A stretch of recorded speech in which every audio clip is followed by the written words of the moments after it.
Hello mga Mars! So for today's video, share ko sa inyo kung magkano yung mga bilihin dito sa Australia and example natin yung mga fruits kung magkano ba yung mga presyuhan dito. Kagaya nitong atis, $12 yung kilo niya. Kung i-convert natin siya sa peso, mga nasa 500 peso siya per kilo. And dito naman tayo sa mandarin. Ang presyo niya per kilo is $9.99.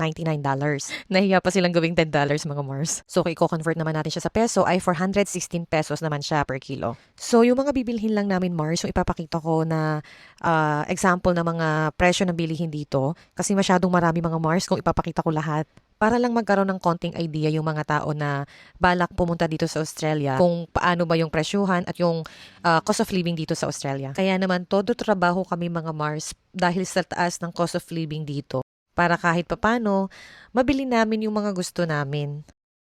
Lalo na pagdating sa pagkain, kagaya nito, okra, $15.99 yung presyo niya per kilo. Diyos ko, nahiya pa talaga sila Mars gawing $16.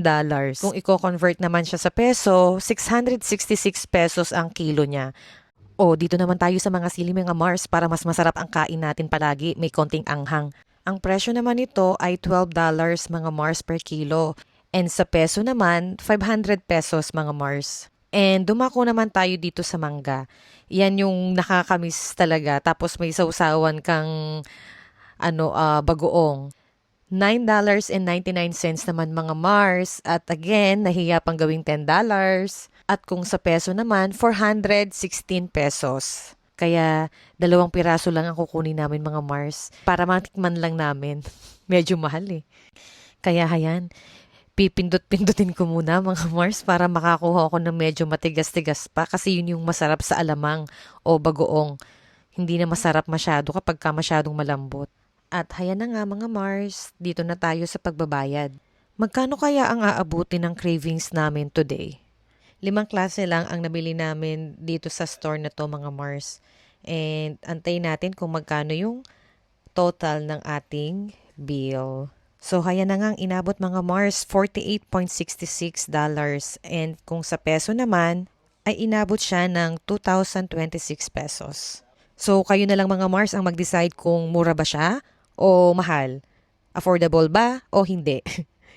At hayan, bumili pa ako ng additional atis para may stock ako sa bahay. Medyo matigas-tigas pa yan. Siguro mga 2 to 3 days pa bago siya maging ready. At dito naman tayo mga Mars sa tinapay. So bumili kami ng 3 pork floss tsaka 4 na ban na may hotdog sa gitna.